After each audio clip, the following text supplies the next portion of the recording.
nama saya Siti Ajijah. Saya dari Prodi Pendidikan Guru Sekolah Dasar Universitas Evarina Pematang Siantar dengan nomor induk mahasiswa 231203004. Nah, di video kali ini saya akan menjelaskan sedikit tentang mewujudkan pendidikan inklusif melalui pendekatan filsafat pendidikan. Nah, simak videonya ya. Bye-bye.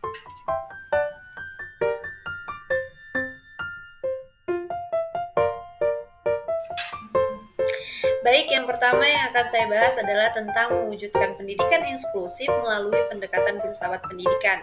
Nah, dengan pendekatan filsafat pendidikan yang mengutamakan humanisme, pendidikan inklusif bisa tercapai dengan menciptakan ruang belajar yang adaptif, mengeluarkan kebersamaan dan menempatkan semua siswa sesuai bagian penting dalam sistem pendidikan.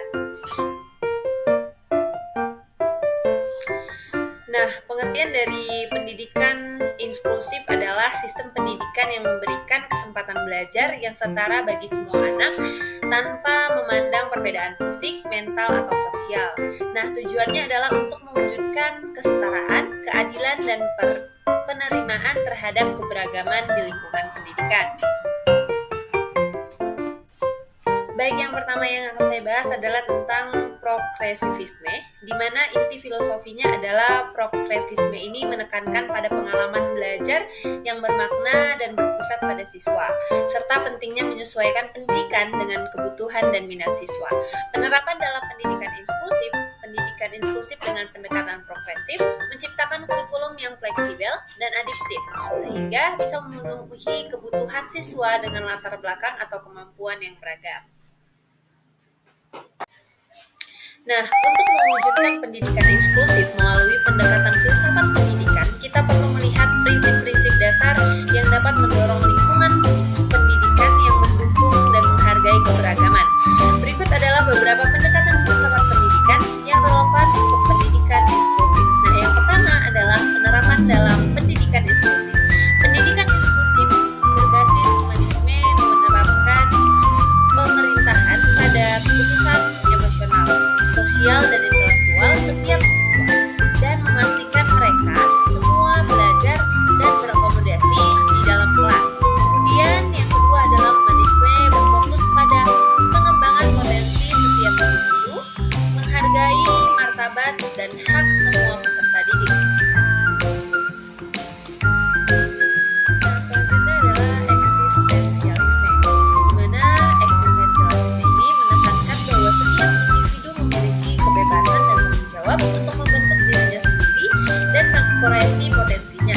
Penerapan dalam pendidikan inklusif ini adalah eksistensialisme mendorong siswa untuk memahami identitas dan keberagaman yang ada dalam diri mereka dan orang lain, serta menumbuhkan rasa tanggung jawab terhadap komunitas belajar yang baik.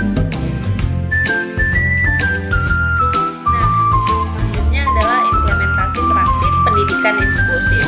Yang pertama adalah penyusunan kurikulum. Nah, menyusun kurikulum yang fleksibel dan dapat diakses semua siswa, termasuk mereka yang memiliki kebutuhan khusus. Kemudian, pengembangan rencana pembelajaran individual, di mana rencana pembelajaran yang diadaptasi untuk kebutuhan siswa yang memiliki khusus. Kemudian adalah kolaborasi, yaitu membangun kerjasama antara guru, staf sekolah, orang tua, dan komunitas mendukung pembelajaran yang inklusif.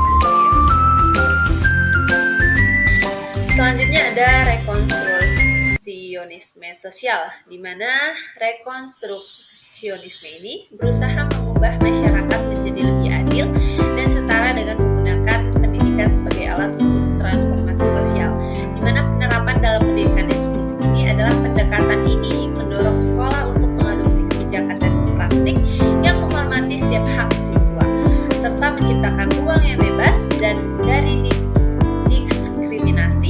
Pendidikan inklusif di sini tidak hanya untuk mengakomodasi, tetapi juga untuk mengubah cara pandang terhadap keberagaman dalam masyarakat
Baik, sekian dari hasil pemaparan materi saya. Jika ada kata-kata saya yang salah, saya mohon maaf dan saya akhiri dengan terima kasih. Yeah, yeah. Bobby Valentino.